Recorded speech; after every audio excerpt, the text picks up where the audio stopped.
Can I tell you why you are weak? It's because of the things you have seen and the things that you have not seen. You have only seen fear. You have only seen intimidation. You have only seen corruption. But he said, who shall stand upon the mountains of God? Who shall ascend his holy hills?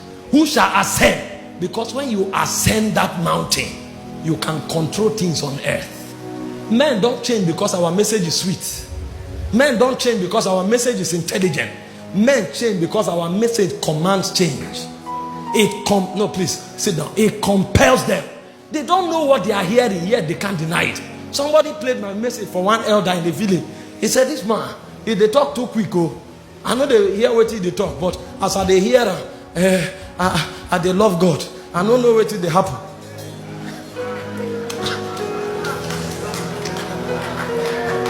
I don't know what they talk, but as they hear, I say, spirits don't speak English. Spirit speaks spirit and life. So what you are hearing is spirit and life. And when that life enters you, all of a sudden, it's called endunamo. You mount up with wings.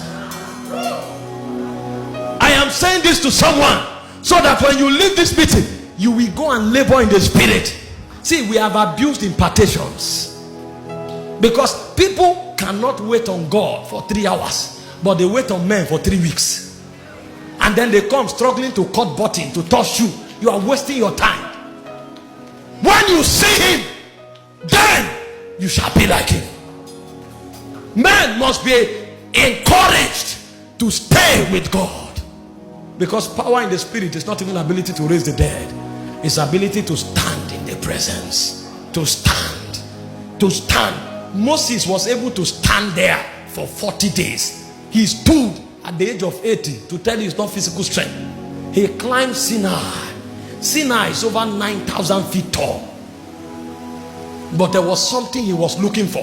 He knew the power he commanded was based on what he saw.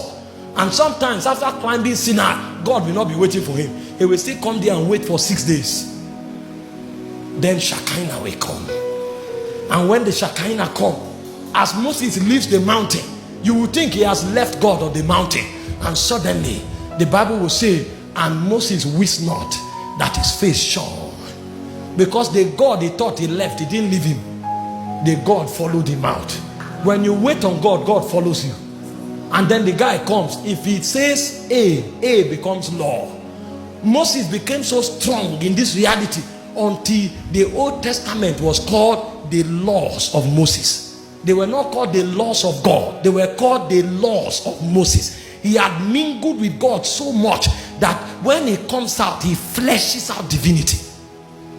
How do you touch such a man? You dare him, he say, if I be a man of God, let the earth open his mouth and swallow you. And then you say, earth, where is the ear of the earth? You are joking. If he says it, it will happen. If I be a man of God, let the earth open up. Who has done it before? It doesn't need to be done. A man who carries power does not only command spirit, he commands nature. Did you not read about David? He said, cursed be the mountains of Gilboa, for you were standing in the day that the Lord's anointed fell. That means Moses goes to war with, David goes to war with mountains. He doesn't only fight with men, he fights with invincible reality. He can cause the wind to poison you, and the wind will begin to fight you. Breath will be withdrawn from you. Because a man of power comes and says, because you refuse and rebel against God, I remove breath from your nostril. And then you say he's proud. After a while, the person dies. You say, what is happening? That's the power that commands. But before you enter that power, you will become a creature of encounter. You must look upon him every morning.